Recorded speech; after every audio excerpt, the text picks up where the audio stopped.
Hi guys, welcome back to the channel. It's been a little while. I've been quite busy with home life and doing stuff on the house, and just everything's got in the way really. I haven't really had much chance to film anything. Today's video is going to be just a little video about the new car, the reasons behind the new car, ultimately why I swapped from an ultra reliable Lexus to a supposedly unreliable Jaguar, and do I regret it, anything like that. So just a quick overview. So this is a 2010, late 2010 Jaguar XJL in champagne gold with motorcycle wheels. I think it looked quite nice. When I first saw pictures of it online, I was a bit unsure of the colour. In person, I really like it. Something different to black. Not a fan of black cars. Anyway, when I looked at it, it was slightly higher mileage than I wanted. It was on about 115,000 miles, which I was hoping for something sub 100,000, but they tend to, it's had other benefits to it. One of the big things being it had a full gearbox mega flush, which is one thing people seem to neglect on these sort of things.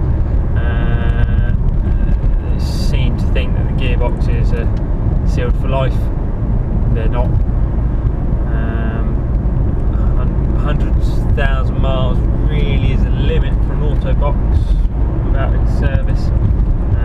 Really, it should be done every 60 to 80,000 miles. This one has been done, which is one of the big bonuses. It's quite a big expense not to have to pay. But the downside being it hadn't had the cam belt done. That was due at its next service. So I've since had that done, so that's not a problem. Not overly expensive, about 400 quid for full cam belt, water pump, aux belt, coolant flush, everything. So that was well worth doing. So pretty chuffed for that. And yeah, I've owned it about 6 months now, and I can say it's one of the nicest cars I've ever driven. It is so comfy, as you'd expect. We've now got two kids in the back, no problem at all, loads of legroom, no more kicking feet on the backs of the seats, which used to wind me up. So that's really good, and it just eats up the miles, absolutely eats up the miles. It's got most toy for this, certainly for this age car. It's got about as many toys as you'll get in anything. So it's got heated and cooled seats all round, including the rear. 4-zone climate control, as you'd expect of something of this. Well, to be honest, most saloons of this age. It's got massaging front seats, which on a long journey are perfect. I should like to apologise as well now for the poor light. We're now in November and it's 6:30 in the morning, so I drive to and from work in the pitch black, so I don't really have much time to do any of these videos. So hopefully by the end of the journey you might be able to see me. But anyway, it's got radar cruise control, which takes a bit getting used to, but once you're used to it, is very good, very handy. What else have we got? Auto headlights and wipers, as you'd sort of expect in this sort of age of car. It's got auto full beam, which again takes a bit getting used to, but actually is really handy.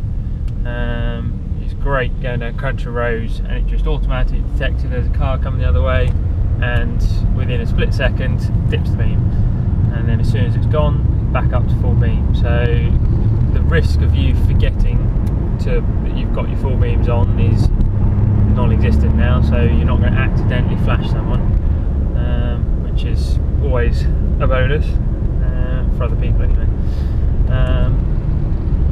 And yeah, it's got full entertainment system, touchscreen sat nav, all the usual stuff. One of the criticisms that these Jags have, well, that any JLR product has, entertainment product has, is the entertainment system can be a bit slow, and it is, you know, it's not the fastest thing in the world, but if you know that and you go into it knowing that, actually it's a very good system.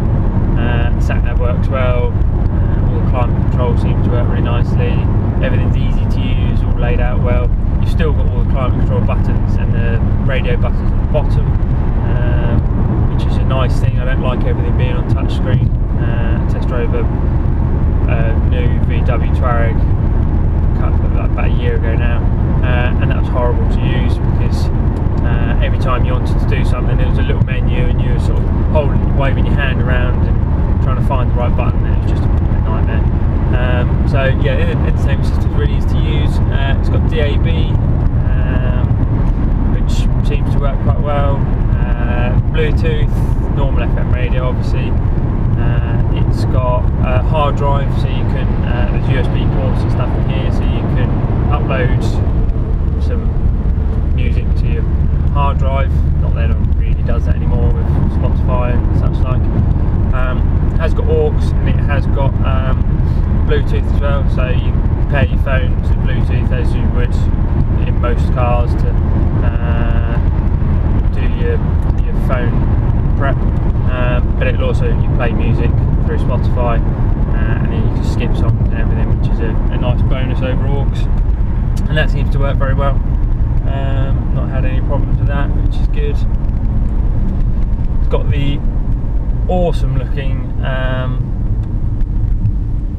digital LCD cluster, which I must say does make it look so much newer than it actually is. You've got to remember this is it's an 11-year-old car now. It certainly does not feel like it, and it's got oodles of power.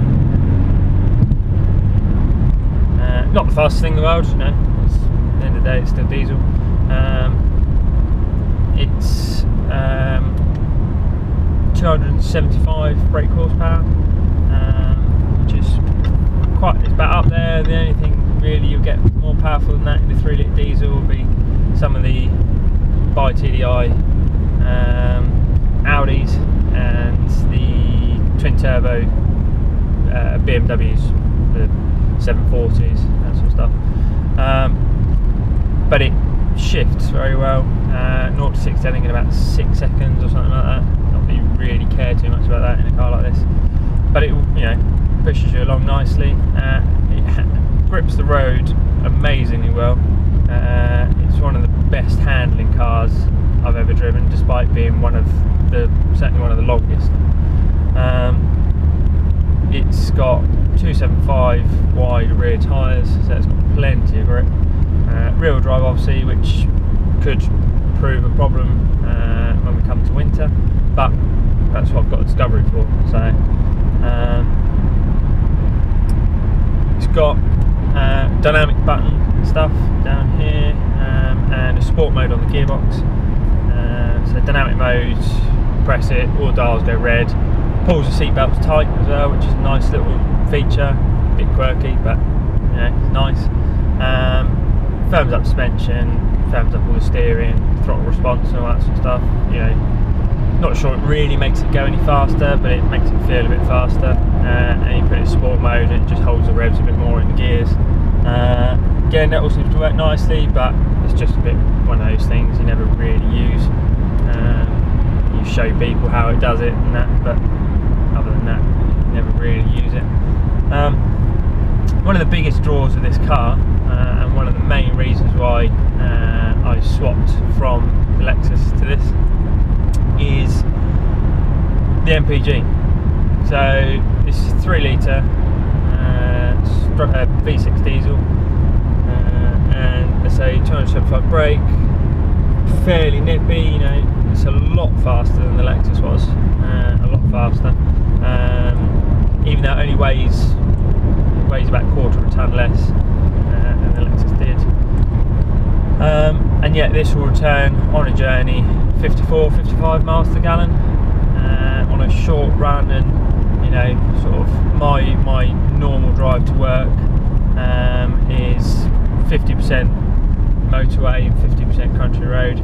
I'll quite happily get 45 miles per gallon on the way to work, which is pretty impressive for the size of the vehicle and being 3 litre diesel. That's pretty sure that's the most miles per gallon I've had out of any car I've ever owned. Not that it's really saying much. So that's one of the biggest draws. The couple of reasons why I swapped from the Lexus to this. As I mentioned, efficiency is one big thing. The Lexus would only do 30 to the gallon. Driving it around town, you might get a bit more than that if you sort of really eke it out, try and make the most of the electric hybrid system. But ultimately, the electric hybrid system only had 2 miles of range before it needed to charge again, which is very good if you're in a short traffic jam. But if you're in a longer traffic jam, you know, you're stuck in a traffic jam half an hour or whatever, then you'd quite quickly deplete that battery, and then suddenly it won't just leave that battery and just use the engine.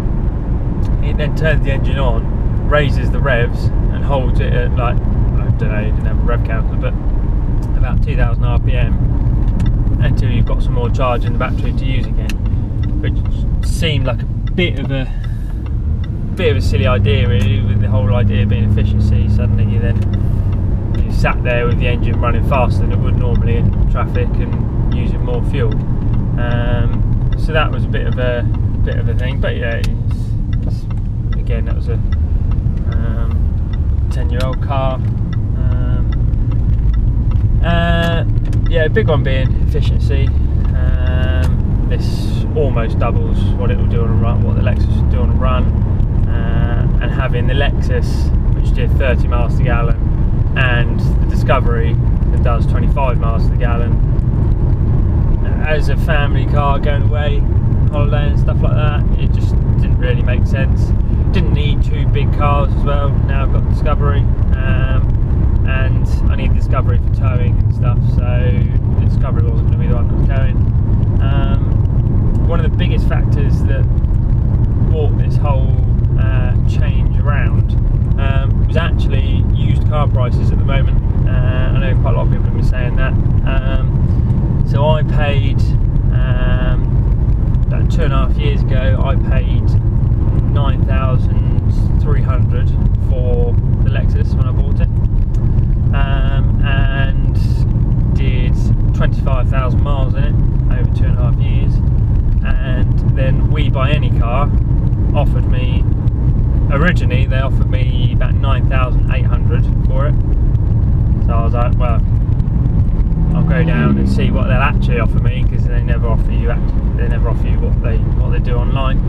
And they offered me 9,300 to take it there and then. So I was like, well, I've got a rare opportunity here to get out of a high mileage car and into what I was hoping was going to be a slightly lower mileage car, which, you know, it is. The Lexus was on 135,000 miles.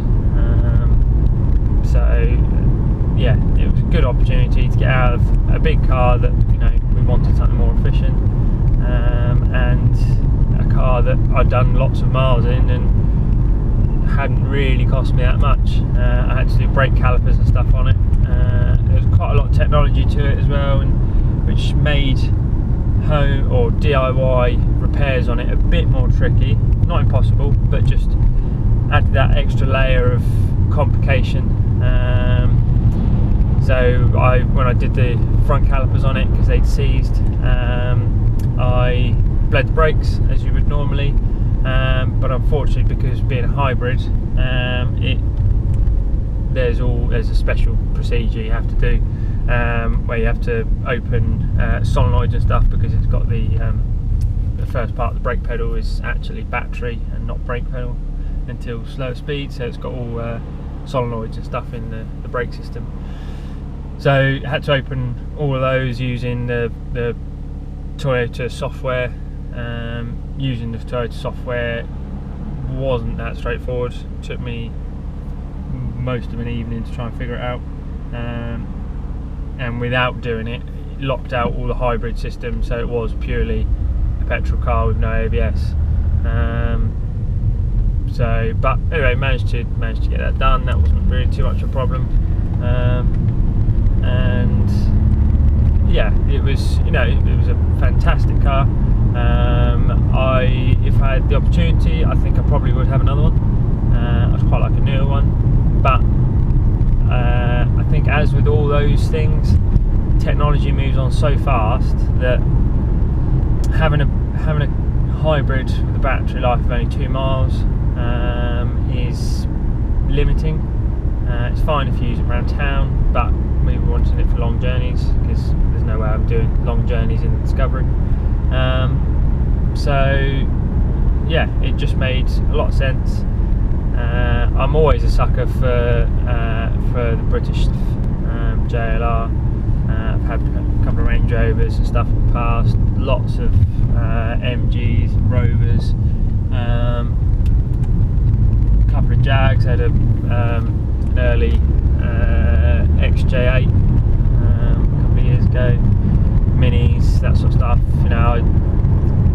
I like the British stuff. It might not be as reliable as the German stuff, but I've had German stuff and it's not been that reliable as well. So used cars aren't reliable. That's and to be honest, even new cars aren't really that reliable. At least you get a warranty. You can't buy any used car and know that it's going to be ultra reliable. So I'm of the opinion you might as well just buy a car that you enjoy and then fix it when it needs fixing.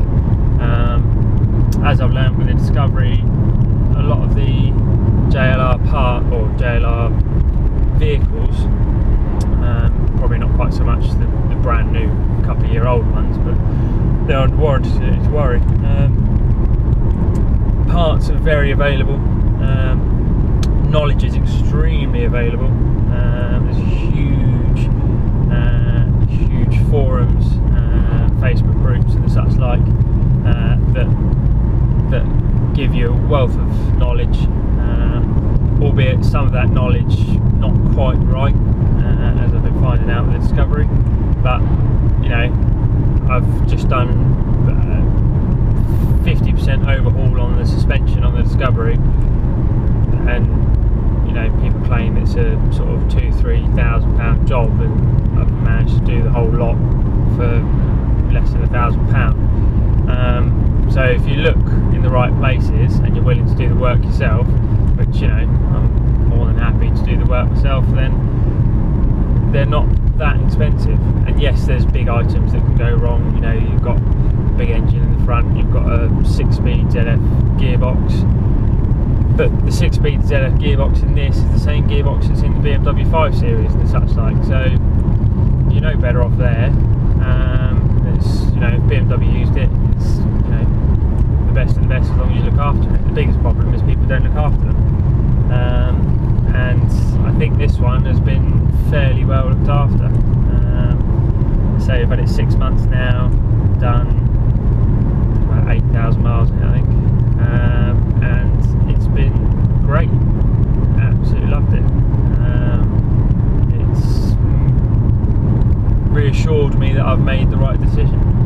And it's not to say it's not going to go wrong at some point. I fully appreciate that it probably will, but it's just that much nicer place to be, and driving comfier. The one limitation, well, there are 2 limitations to it. space, despite being claimed as being quite a bit bigger than the Lexus, isn't, because obviously with the Lexus boot,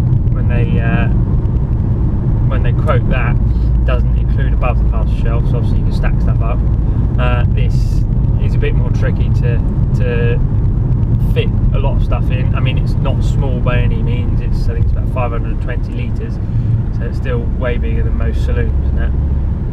But when you're trying to fit a buggy and all our stuff and enough stuff for 2 kids for a week holiday, then you can get a bit cramped and you end up putting some stuff in the back with the kids and stuff, which is, you know, not ideal. But being that it's so big in the back, it doesn't really matter. There's plenty of space, and if it's only 1 or 2 weeks out of the year, then it doesn't really matter. The other thing which I knew when I like coming into it, and you know, it doesn't really bother me, is you can't fit tow bar to them. They're not homologated for towing, and you can't fit roof bars. There's no, because of the double panoramic sunroof, there's no space for attaching roof bars. I think some people have fitted the type of inflatable fuel ones, but it gets a bit iffy if putting stuff on the glass sunroof. Really, you're sort of asking for trouble there, really. But that doesn't bother me because I've got Discovery. So if I need to move lots of big stuff or anything like that, I just use a Discovery, and I've got trailers and stuff like that. So I've always got plenty of options, but not everyone has that, and it's something just to bear in mind. So yeah, that's sort of it really. It's I'll probably do another update on this maybe 6 months down the line and just see how we go, see how it's going. But so far, definitely the right choice, swapping from the Lexus to this. It's been absolutely fantastic, and I just hope it lasts. So only time will tell. Anything else? Don't think so. I bought a spares or repair car, as I was saying in my update video. I wanted to do something like that.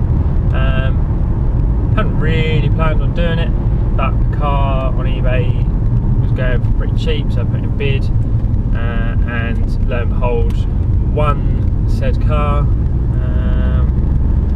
And when I picked it up, it had a suspected oil pump failure, but hadn't been diagnosed or anything.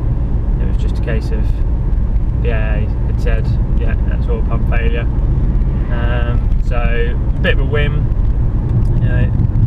pulled it apart to have a look, see if I could fix it. It was all looking pretty good. It's a Peugeot 207 GT, 1.6 turbo petrol thing, 60,000 miles, pretty good mileage and everything. It literally just passed its MOT a week before, so I was hoping, be able to fix it, stick a new pump on it, new chain, maybe some new main shells, it'd be alright. But unfortunately, number 4 big end is completely goosed, so it's wrecked the crank, wrecked the rod. So it's not, I could throw another engine in it, I could throw another crank and rod in it, but although financially that's viable, and I'd probably get 1,500 quid to sell the car as it is, it's just not, by the time I've put in my time to pull the engine out, do the crank swap and everything, it's just not worth it. So instead I'm breaking it apart. I've still got most of the car, but I've already made my money back. Sold the interior and the wheels, a couple of other little bits, and had a full tank of fuel and stuff like that. So I've made my money back on it now. So anything else I make out of it is profit, which is nice. So yeah, I doubt I'll do anything on that channel because it's a bit boring really. There's plenty of channels on YouTube that do that. You don't need me to do it. Still hoping to do a bit of an update on the Mini. Sort of getting into the wrong time of year really to do it. So main times I drive is to and from work, and it's now pitch black on the way to work and pitch black on the way home. So and it's a bit noisy really to do a video like this inside. I might give it a go, but I'm not sure you'll be able to hear much. So anyway, maybe I'll do a walk around video or something of it. We'll see.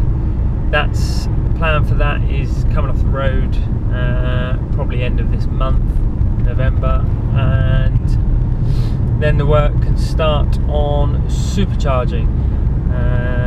So I've bought a second supercharger now, so I've got one to mock up with and stuff.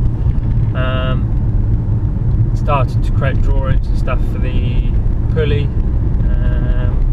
and then I think the rest of it's just basically going to be fabricated,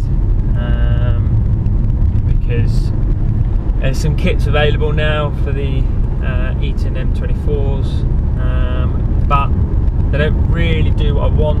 I want a charge cooler, and they're not willing to sell parts individually. So like crank pulley and stuff would be ideal, just a bolt-on thing, but they're not willing to sell them as not part of the kit. So I'll just make my own. That's not a problem. So yeah, look forward to that. Hoping, you know, February, March time in the new year should have a Mini with a little bit more go. The 1 litre good, you know, it's fine, it keeps up traffic. Just needs a bit more low end stuff. I'm not after mega power, you know, I'm not doing anything crazy with it. I'm not mega boost or anything. Just want a little bit more low end power, just to get me up to speed a bit better. So yeah, we'll see that. I'll try and document a bit more of that. Yeah, let me know what you guys think. Do you think I've made the right choice? You know, would you do the same? Have you owned a Jag? You know, is it good, bad, different? Yeah, let me know what you'd like to see in the future from stuff. Like, I do all my own work on the cars. Do people want to see that? Like I said, I've just done a complete overhaul of the suspension on the Discovery. It's just passed its MOT. I've got a bit more work to do on it. Do people want to see work on things like that? To me, that seems a bit boring. There's plenty of people out there. I'm not good enough to do a how-to video. So I don't know how much people would watch things like that. But just let me know. If there's something you want to see, I will document it and put it up. But until next time, please like, comment and subscribe,